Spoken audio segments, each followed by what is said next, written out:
احمد یہ بھی بتائیے گا کہ پیمرا نے کوئی سٹنگ جوڈیشری کے خلاف بات چیت کرنے پر بھی کوئی پابندی لگائی ہے، اس کی ڈیٹیل شیئر کیجئے. اور ایک جو گزشتہ دنوں ایک افسوسناک واقعہ ہوا جس میں پی ٹی آئی کے ایک ورکر ذلے شاہ صاحب کی شہادت ہوئی، اس کے اوپر کوئی فیکٹ فائنڈنگ ٹیم بھی کانسٹیٹیوٹ ہوئی ہے، اس کی تفصیل شیئر کریں. جی رانا صاحب دوسری چیز بھی دوسرا سوال بھی آپ کا بہت اہم ہے. آج یہ ہوا کہ کل جو علی بلال یا ذلے شاہ جن کا نام تھا، جن کی فوتگی ہو گئی، جو خان صاحب کے بڑے سپورٹر تھے اور جو زمان پارک کے باہر جتنے کارکن جمع ہیں ان میں وہ موجود رہتے تھے، ان کی فوتگی ہوئی. اور آج ایک ویڈیو میں بھی یہ بھی دکھایا گیا کہ ان کو پولیس پکڑ کے لے کے جا رہی ہے، یعنی پولیس کسٹڈی میں ان کی فوتگی ہوئی ہے. تو بہت اہم ایشو تھا. عمران خان سے ان کے والد ملے اور بھی لیڈرز ان کے والد سے ملے، اور پھر وہ پولیس میں بھی گئے، کیس بھی رجسٹر کروایا. ایک تو ایف آئی آر اس پہ درج ہوئی ہے کہ ایک تو آئی جی پنجاب نے اس کا نوٹس لیا ہے اور انہوں نے اس کے لیے فیکٹ فائنڈنگ کمیٹی بنا دی ہے کہ اس کی تحقیقات کی جائے کہ علی بلال یا ذلے شاہ ان کی فوتگی کیسے ہوئی. یہ معاملہ بہت زیادہ اٹھ گیا اور اتنا زیادہ اٹھ گیا کہ انٹرنیشنل میڈیا کے علاوہ بہت ساری جگہوں پہ یہ ڈسکس ہونے لگا ہے. تو اس لیے میرا خیال ہے کہ ایک قسم کا پریشر ہے گورنمنٹ کے اوپر کہ یہ جو واقعہ ہوا اور یہ جو شہادت ہوئی اس کے اوپر ایون مریم نواز صاحبہ جو ہیں پی ایم ایل این کی بڑی لیڈر ہیں، انہوں نے بھی اس پہ جو ہے افسوس کا اظہار کیا اور انہوں نے کہا کہ پولیٹیکل ورکر کی شہادت نہیں ہونی چاہیے. مجھے اس فیملی سے بہت ہمدردی ہے، بڑی انہوں نے وفاداری کا جو ثبوت دیا اور امپورٹنٹ چیز ہے ان کو اپریشیٹ کرنا چاہیے اس کے اوپر کہ انہوں نے اس خاندان کے ساتھ تعزیت کی. ٹویٹ میں کی بہرحال، لیکن یہ بھی بڑی بات ہے کہ مخالف پارٹی کے کارکن کی شہادت کے اوپر یا فوتگی کے اوپر انہوں نے اس کا کافی کہہ لیں کہ تعزیت کا اظہار کیا اور یہ بھی کہا کہ یہ نہیں ہونا چاہیے. ورکر جو ہیں قیمتی لوگ ہیں کسی بھی پارٹی کے لیے، بڑی اچھی بات ہے. فیکٹ فائنڈنگ کمیٹی اس کے اوپر بنی، لیکن ایک اور ایف آئی آر دے دی گئی لاہور کے ہی ایک تھانے میں کہ پی ٹی آئی کے ورکروں نے اٹیک کیا پولیس کے اوپر.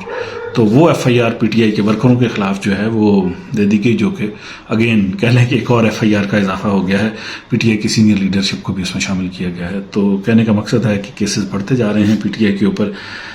الیکشن کا جیسے جیسے ٹائم آگے قریب آتا جا رہا ہے. ساتھ ایک اور بات یہ بھی بیان کرتا چلوں کہ لاہور ہائی کورٹ نے پیمرا نے ایک نوٹس ایشو کیا ہے تمام نشریاتی اداروں کو، تمام ٹی وی چینلز کو، کہ کوئی بھی جو چینل ہے وہ ہائر جوڈیشری جس میں ہائی کورٹس اور سپریم کورٹ کے ججز ہیں ان کے بارے میں بات نہیں، ان کے ذاتی کنڈکٹ کے بارے میں بات نہیں کر سکتا، اس کے اوپر تنقید نہیں کر سکتے. کیونکہ پچھلے دنوں میں کچھ ججوں کے خلاف میڈیا کمپین شروع ہو گئی تھی اور پروگرام میں ڈائریکٹ بات کی جا رہی تھی. تو اس سے پیمرا نے ڈائریکٹلی روکا ہے کہ یہ ختم کیا جائے، کسی بھی سٹنگ جج سپریم کورٹ یا ہائی کورٹ کے خلاف کسی پروگرام میں بات نہیں ہوگی. یہ بڑا واضح طور پہ انہوں نے کہا، جبکہ خوشائند بات ہے، فیصلوں پہ اس کا اثر بڑا منفی پڑ سکتا ہے. Ahmed, chief of army staff نے کچھ لوگوں سے بات چیت کی، کچھ لوگوں سے خطاب کیا اور اپنا پوائنٹ آف ویو بلوچستان کے اوپر دیا. اس کی تفصیلات بھی شیئر کیجیے گا. اور یو ایس اسٹیٹ ڈپارٹمنٹ نے آئی ایم ایف پروگرام کے متعلق بھی پاکستان کو کچھ عندیہ دیا ہے، اس کے بارے میں آپ کیا جانتے ہیں؟ پلیز ہمارے ساتھ شیئر کیجیے.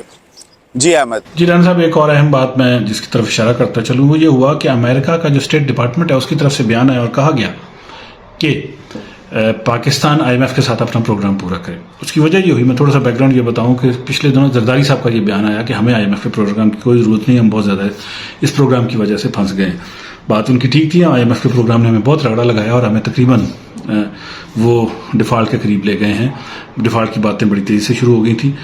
ساتھ یہ بھی سننے میں آ رہا تھا کہ ہمارے میزائل پروگرام کے بارے میں بھی پریشر آ رہا ہے کہ اس کو بھی بند کیا جائے. آئی ایم ایف یہ باتیں کر رہا ہے. تو بہرحال اسحاق ڈار صاحب اس میں 2-3 دفعہ جا کے چیف آرمی اسٹاف سے بھی ملے، تو یہ کبھی باتیں چلتی رہیں. آرمی چیف نے بلوچستان کا دورہ کیا اور وہ گوادر گئے اور وہاں پہ جا کے انہوں نے کہا کہ کچھ ایسے مس گائیڈڈ گمراہ کن لوگ ہیں جو پورے بلوچستان کو تنگ کر رہے ہیں، تو وہ ان کی ہم کچھ نہیں چلنے دیں گے، بلکہ ہم کہہ لیں کہ ان کا مناسب سد جواب کریں گے. انہوں نے گوادر میں لوگوں کی حوصلہ افزائی کی اور بہت اہم بات تھی ان کی یہ بات. اس کے علاوہ پچھلے دنوں اسٹاک مارکیٹ میں بھی سنا گیا کہ وہاں پہ بھی آرمی چیف نے لوگوں کا اپریشیٹ کیا اور بزنس مینوں کو بلا کے تسلی دی کہ فکر نہ کریں، پاکستان ڈیفالٹ نہیں کر رہا. تو یہ 2 چیزیں تھیں آرمی چیف کے حوالے سے. ادھر اسٹیٹ ڈپارٹمنٹ کی طرف سے بیان آیا اور نیٹ پرائس جو ان کے اسپوکس پرسن ہیں انہوں نے کہا کہ پاکستان کو چاہیے کہ وہ IMF کا پروگرام پورا کرے، جو کہ ایک اہم بیان ہے۔ میرا خیال ہے کہ اس کے ساتھ ہی اسحاق ڈار صاحب کی پھر اسٹیٹمنٹ آ گئی، اور ڈار صاحب نے بھی یہی بات کہی کہ ہم IMF کا پروگرام پوری شد و مد کے ساتھ پورا کریں گے، ہم اس میں کوئی بھی رکاوٹ نہیں ڈالیں گے کسی بھی صورت میں۔ یہ جو باتیں ہو رہی ہیں پروگرام نہیں آگے چلے گا، یہ ہم اس کو پورا کریں گے اور ہم اس میں پوری کوشش کریں گے کہ اس کو لے کے چلا جائے۔ تو میرا خیال ہے کہ یہ ایک پازیٹیو ڈیولپمنٹ تھی، مارکیٹ نے بھی شاید اس کو پازیٹیو لیا، لیکن ڈالر کا ریٹ آج جو ہے 3 روپے مزید چڑھ گیا، تو پریشر ضرور ہے روپی کے اوپر، لیکن کہہ لیں کہ یہ پازیٹیو چیزیں ہیں کہ پاکستان IMF کے پروگرام کو لے کے آگے چل رہا ہے۔ اس سے کافی ہمیں جو بیلنس آف پیمنٹ کے مسائل ہیں وہ بھی حل ہو سکیں گے، لیکن عام آدمی کو ریلیف اتنی جلدی شاید نہ مل سکے۔ جی رانا صاحب۔ ویورز، عمران خان کے اوپر کیسز پر کیسز بنائی جا رہی ہے، PDM یا مسلم لیگ نون یا رانا ثناء اللہ صاحب، آپ جو بھی نام اس کو دے دیں۔ خان صاحب ایک کیس سے نکلتے ہیں اور دوسرے کیس میں ان کو پکڑنے کی کوشش کی جاتی ہے، اور ان کے سامنے آبسٹیکلز پہ آبسٹیکلز رکھتے چلے جا رہے ہیں۔ میں نے کل بھی یہی کہا تھا کہ مجھے آج تک سمجھ نہیں آئی کہ یہ 90 کی دہائی کی سیاست جو ہے وہ ابھی تک کیوں کر رہی ہے مسلم لیگ نون۔ ابھی زمانہ آگے چلا گیا ہے۔ آپ کو اگر عوام کے دل میں جگہ بنانی ہے اور اگر آپ نے دوبارہ گورنمنٹ میں آنا ہے، اگر آپ کو کچھ اور اقدامات کرنے پڑیں گے، کیونکہ آپ کے ان اقدامات سے خان صاحب کی پاپولیرٹی میں مزید اضافہ ہوتا چلا جائے گا۔ جہاں تک PTI کے کارکن کی شہادت پہ فیکٹ فائنڈنگ کمیٹی کے قیام کی بات ہے، پاکستان کی تاریخ بتاتی ہے کہ ساہیوال والے واقعے پہ بھی ابھی تک کوئی ایسا رد عمل نہیں آیا، کوئی ایسی فیکٹ فائنڈنگ نہیں ہوئی جس پہ کوئی عوام کی اور اس فیملی کی سیٹسفیکشن ہو سکے۔ اگر ہم جائیں اور ماڈل ٹاؤن کے واقعہ کو دیکھیں، اس پر ایون عمران خان صاحب بھی 3.5 سال گورنمنٹ میں رہے ہیں، جو کہ پاکستانیوں کو انصاف کا چورن بیچ رہے ہیں، وہ بھی ان کو انصاف نہیں لے کر دے سکے۔ تو اس فیکٹ فائنڈنگ کمیٹی پر ہم دیکھیں گے کہ کیا ہوتا ہے۔ میرا ذاتی خیال ہے کہ کچھ بھی نہیں ہوگا، اور کسی ایک بزرگ کے بڑھاپے کی لاٹھی توڑ دی گئی، سیاست کی نظر ہو گئی۔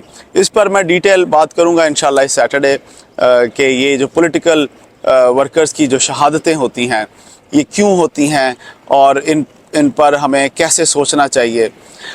جہاں تک IMF کی بات ہے، IMF سے ہمیں نکلنا چاہیے، ہر حال میں نکلنا چاہیے اور اپنے پیروں پر آنا چاہیے، اور ان پر پیروں پر آنے کے لیے یہ بہت ضروری ہے کہ اپنے سیاسی اختلافات بھلا کر PTI، پیپلز پارٹی اور مسلم لیگ ایک کمرے میں جمع ہوں اور ڈیسائیڈ کریں کہ پاکستان کو اکنامکلی اور پولیٹیکلی کدھر لے کر جانا ہے۔